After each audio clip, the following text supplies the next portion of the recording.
जय हिंद साथियों, कैसे हैं आप सभी लोग।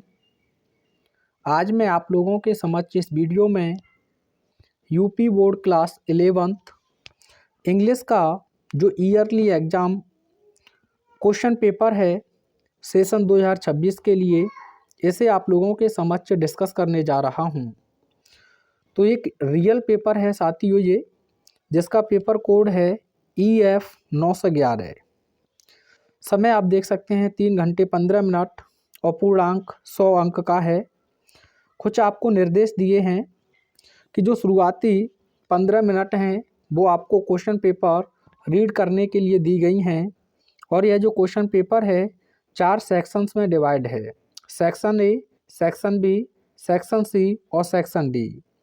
और सभी क्वेश्चंस करना कंपलसरी यानी कि अनिवार्य है और प्रत्येक क्वेश्चन के सामने उसके अंक अर्जित हैं। ये है आपका सेक्शन ए जो अनसीन पैसेज पर आधारित है और इसमें टोटल 15 अंक के आपसे क्वेश्चन पूछे गए हैं।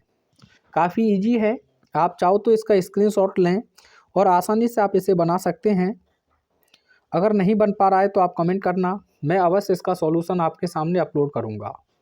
ठीक है भाई, आइए अब देखते हैं सेक्शन बी। इसमें आपको क्वेश्चन नंबर 2 के अंतर्गत 3 टॉपिक्स में से किसी एक टॉपिक पर आपको आर्टिकल लिखना है। चाहे तो आप लिख सकते हैं मोबाइल फ़ोन अ बून और अ बैन, यानी कि मोबाइल फ़ोन एक वरदान या अभिशाप। बून का एंटोनियम्स होता है बैन या फिर कर्स। ठीक है, तैयार रखना इसे। और प्राइस राइज पर या अ विजिट टू अ जू, मैं आपको एक आर्टिकल अभी वीडियो के लास्ट में यहाँ इसी में दिखा दूंगा। ठीक है। और क्वेश्चन नंबर 3 के अंतर्गत आपको कोई लेटर लिखना है। तो ये आपने 10th में तैयार किया होगा और सबसे ईजी भी है कि आपको अपने बड़े भाई की शादी में अपने मित्र को आमंत्रित करना है। आइए देखते हैं सेक्शन सी। अपने क्वेश्चंस बनाते रहें और आंसर भेजते रहें। इसमें पहला क्वेश्चन 1 वर्ड सब्स्टिट्यूशन से है और ये MCQ बेस्ड हैं। तो इसमें फर्स्ट क्वेश्चन है a person coming to a foreign land to settle there, यानी कि एक विदेशी व्यक्ति जो किसी दूसरे देश में रहने के लिए आया हो, उसे हम क्या कहते हैं। तो इसे हम कहते हैं अप्रवासी यानी कि इमिग्रेंट। राइट आंसर आपका हो जाएगा इमिग्रेंट।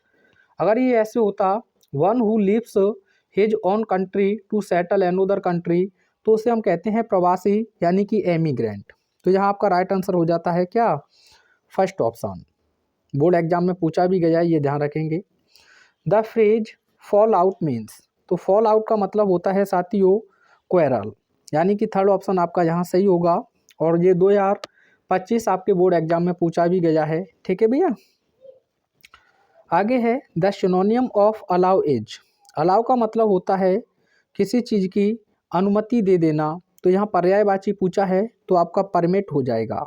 क्या हो जाएगा, परमिट। एडमिट की बात करें तो इसका मतलब होता है स्वीकार करना। एक्सेप्ट आपने पढ़ा होगा, एक्सेप्ट हो गया, कन्फेस हो गया, इसके अलावा एक्नॉलेज हो गया। ठीक है। सबमिट का मतलब होता है पीक हो गया, क्लाइमैक्स हो गया, एपेक्स हो गया। ठीक है, उसे सबमिट कहते हैं।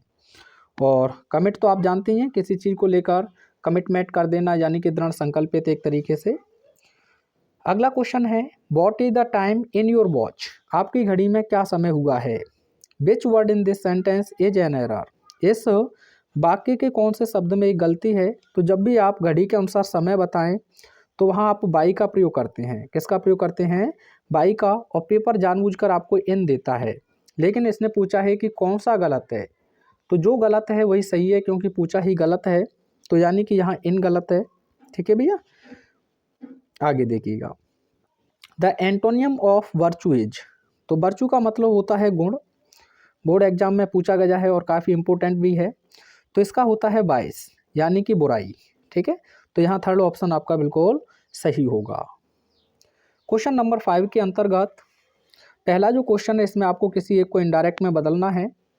तो फर्स्ट क्वेश्चन है Mohan said to me, Mohan ने मुझसे कहा where are you coming from, तुम कहाँ से आ रहे हो। तो देखिए WH वर्ड से स्टार्ट हुआ है, क्वेश्चन मार्क पर ख़त्म हुआ है। तो सेड या सेड टू को आप आस्क्ड में बदल देंगे। तो आप लिखेंगे मोहन आस्क्ड मी, मोहन ने मुझसे पूछा। WH वर्ड ही आपका कनेक्टिंग वर्ड हो जाएगा, तो वेयर। अब यू को मी से चेंज करेंगे तो आई के अकॉर्डिंग AJMR बॉज में चला जाएगा, बॉज। आगे आप लिख देंगे कमिंग फ्रॉम। ठीक है भैया, ये हो जाता है आपका इनडायरेक्ट, कमिंग फ्रॉम। अगला क्वेश्चन दिया है, Sita said to her mother, Sita ने अपनी माँ से कहा, the sun rise in the east, सूर्य पूरब में उदित होता है। तो साथियों, अगर मैं बात करूं आपसे, ये यूनिवर्सल ट्रूथ एक तरीके से कह सकते हैं। तो ऐसी स्थिति में सैड का सैड रहता है, सेड टू को टोल्ड में बदल देते हैं और कॉमा इन्वर्टेड कॉमा की जगह पर दैट। तो आप लिखेंगे इसमें सीता, सेड टू का हो जाएगा टोल्ड। आगे लिख देंगे हर ब्रदर, सॉरी मदर लिखा हुआ है, मदर लिख देना है ना, हर मदर। और कॉमा इन्वर्टेड कॉमा हटाओगे तो आप लिख देंगे दैट। और आगे टेंस में कोई भी चेंजिंग नहीं होगी तो आप लिख देंगे the sun rise in the east. ऐसे भी दे सकता था the sun sets in the west. ठीक है, लव इज ब्लाइंड, ये आपने पढ़े हुए हैं। आगे देखिएगा, कंबाइन करना है, सिंथेसिस से क्वेश्चन है कोई एक। सी इज रिच, वह धनी है। सी इज नॉट हैप्पी, वह खुश नहीं है। कॉम्प्लेक्स बनाना है तो कॉन्ट्रडिक्शन है, इसके लिए आपने ऑल दो या दो को पढ़ा है। तो आप कहेंगे भले ही वह धनी है फिर भी वह खुश नहीं है, तो ऑल दो। आगे लिख दें सी इज रिच। ठीक है, कॉमा या यट, और आगे लिख दें सी इज नॉट हैप्पी, जो हो जाता है आपका क्या, कॉम्प्लेक्स। अगर आपको कंपाउंड बनाना है तो आपको कुछ नहीं करना है, फुल स्टॉप की जगह पर बट लिख देंगे, यानी कि she is rich but she is not happy. ठीक है, वह धनी है लेकिन वह खुश नहीं है। ही वॉज इल, वह बीमार था। ही वेंट टू स्कूल, वह विद्यालय गया। सिंपल बनाना है, यहाँ भी कॉन्ट्रडिक्शन है, तो आप कहोगे बीमार होने के बावजूद वह विद्यालय गया। तो के बावजूद के लिए इन स्पाइट ऑफ, या तो बीइंग इल लिख दें आप, इन स्पाइट ऑफ बीइंग इल, या फिर इल का नाउन फॉर्म लिख दें आप, इलनेस। ठीक है, दो तरीके से बन जाएगा ये, in spite of being ill या फिर इन स्पाइट ऑफ इलनेस या his illness, comma he went to school, ये हो जाता है आपका। ठीक है भैया, कोई दिक्कत है तो बताओ। आइए आगे देखते हैं।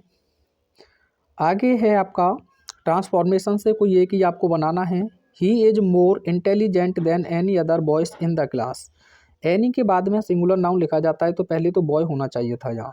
ठीक है भाई, सुपरलेटिव बनाना है तो आप सीधा लिख देंगे he is the most intelligent, than और एनी अदर को हटा देंगे तो आप लिख देंगे बॉय इन द क्लास, ये बन गया। ही is the most intelligent boy in the class, वह क्लास में सबसे होशियार छात्र है। ठीक है भाई, आगे आपको दिया है दे टॉट मी हिंदी, उन्होंने मुझे हिंदी पढ़ाई। नेगेटिव की कह रहा है या वॉइस की, मैं दोनों तरीके से बता देता हूँ, मिसप्रिंट हो गया होगा शायद। पहले नेगेटिव देख लें, तो यानी कि उन्होंने मुझे हिंदी पढ़ाई, तो आप क्या कहोगे, वे मुझे हिंदी पढ़ाने में नहीं चूके, तो यानी कि they did not fail to teach me Hindi, ये तो हो गया आपका नेगेटिव। ठीक है, they did not fail to teach me Hindi. अगर इसका पैसे बनाने की कह रहा है वो, तो पैसे और आसान है, मी को ले लो आई, पास्ट इंडेफिनिट है तो आई के अकॉर्डिंग पास्ट कॉन्टिन्यूअस की helping verb was, third form हो जाएगा आपका टॉट। ठीक है भाई, हिंदी को अंदर ले लें, हिंदी। आगे आप लिख दें वाई देम, मुझे उनके द्वारा हिंदी पढ़ाई गई। या आप ऐसे भी बना सकते थे, Hindi was taught to me by them, taught to हो जाता। ठीक है, करेक्ट करना है किसी एक को आपको। तो माइल्स जो आपका डिस्टेंस है वो सिंगुलर कंसीडर किया जाता है तो हेल्पिंग वर्ब इज हो जाएगा। ठीक है, 2 miles is not a long distance. ठीक है भैया, देखने में प्लूरल है। Sun gives us life and light, तो साथियों जो सेलेंशियल बॉडी हैं यूनिक हैं, तो जैसे the sun, the east, the west है ना, द मून, इनसे पहले आर्टिकल द, तो the sun gives us life and light. कोई एक आपको होमोफोन्स यूज करना है, तो बर्थ माने होता है जन्म, तो आप लिख सकते हैं what is your date of birth, what is your date of birth. ठीक है भैया, ये बर्थ आपका यूज हो गया।